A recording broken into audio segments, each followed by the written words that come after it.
Assalamualaikum warahmatullahi wabarakatuh. Hello everybody, how are you today? I hope all of you fine. Okay, this morning we will learn about past, simple past. Okay. The first slide we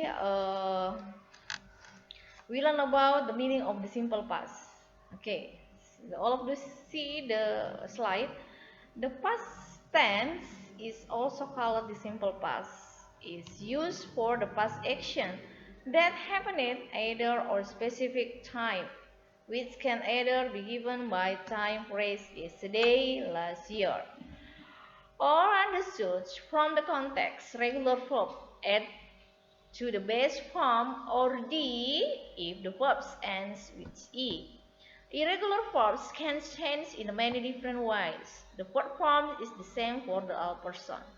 Jadi pengertiannya di sini adalah simple past itu adalah peristiwa atau kejadian yang sudah kita lakukan, yang sudah berlalu, ya.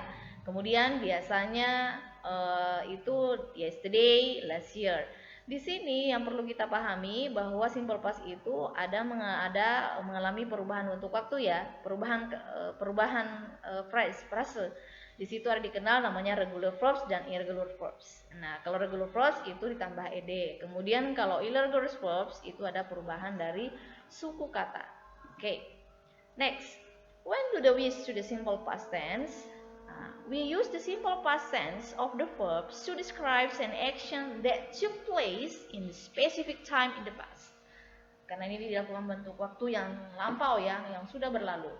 Di situ di slide, di situ disebutkan ada dua contoh. Kita lihat bersama. We see it together. I studied for my quiz last night. Itu kalimat yang pertama. Saya belajar kuis tadi malam. Kemudian yang kedua, I went to the garage 1 week ago. Saya pergi ke garasi 1 minggu yang lalu. Jadi kedua kalimat yang ini adalah kalimat past tense. Nah, di slide berikutnya di situ saya menuliskan dua pola kalimat untuk membandingkan antara kalimat present tense dengan kalimat past tense, ya, dengan perubahannya. Contohnya di situ di kalimat yang pertama, di kalimat present tense itu pola kalimatnya subject plus verb one plus object.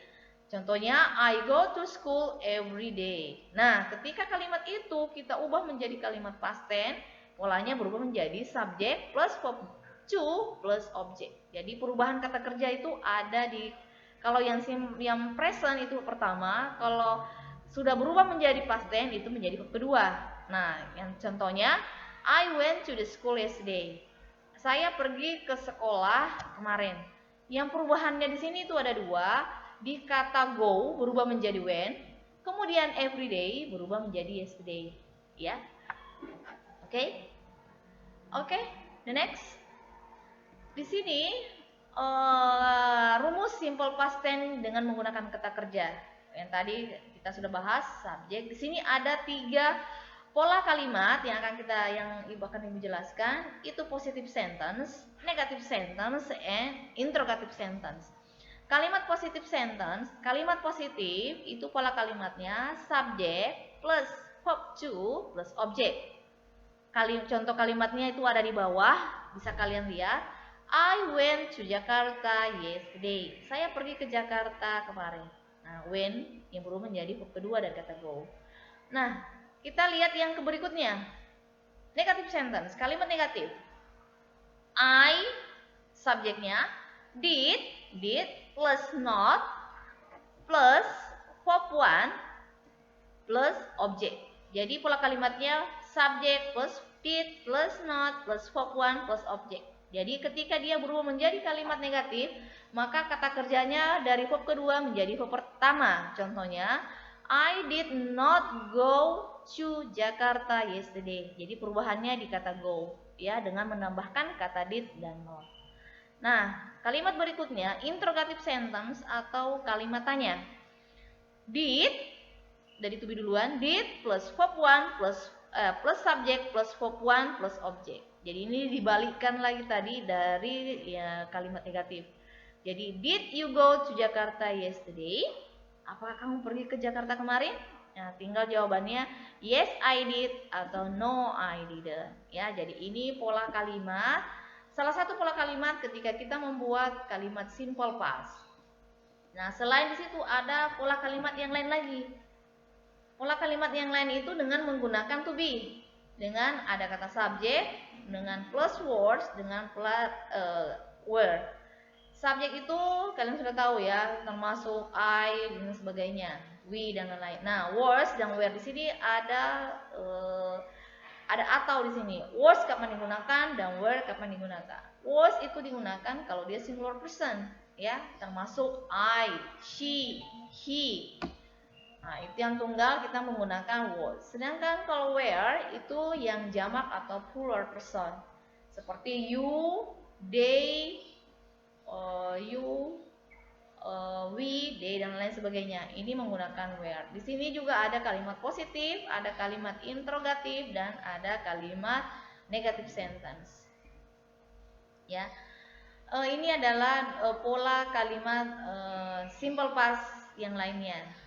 Nah, kalau yang ini, yang di sini penjelasan yang untuk yang slide berikutnya, ketika pada kalimat simple past, kata kerja itu mengalami perubahan. Seperti yang Ibu tadi bilang di awal penjelasan, ada ditambahkan ed di belakang katanya, ada juga yang mengalami perubahan suku kata. Ya, seperti tadi. Kalau yang tidak mengalami perubahan seperti play, played, worked, studied, wanted, cooked, chatted, itu semua yang tidak mengalami perubahan. Tetapi yang mengalami perubahan itu seperti go, went, gone, atau menjadi sing, sang, sung. Nah, itu kata kerja yang mengalami perubahan dari bentuk pertama, bentuk kedua, dan bentuk ketiga. Oke, ini ada beberapa contoh kalimat simple past. Ada kalimat positif, ada kalimat negatif, ada kalimat interrogatif. Contohnya, saya jelaskan satu. He met his wife 6 years ago. Dia bertemu istrinya 6 tahun yang lalu. Itu kalimat positif, contoh. Kemudian kalimat negatifnya, he didn't meet her. Dia tidak pernah bertemu dengannya. Kemudian kalimat tanya, did he feel sad yesterday? Apakah dia merasa sedih kemarin? Nah, ini salah satu contoh dari sekian yang saya bacakan dari sekian banyak yang ada di slide ini, ya. I hope you understand for my explanation today. Saya harap dengan penjelasan yang singkat ini kalian lebih paham, ya. Oke. Okay, this is the end of my presentation about simple past, and see you. Thank you very much.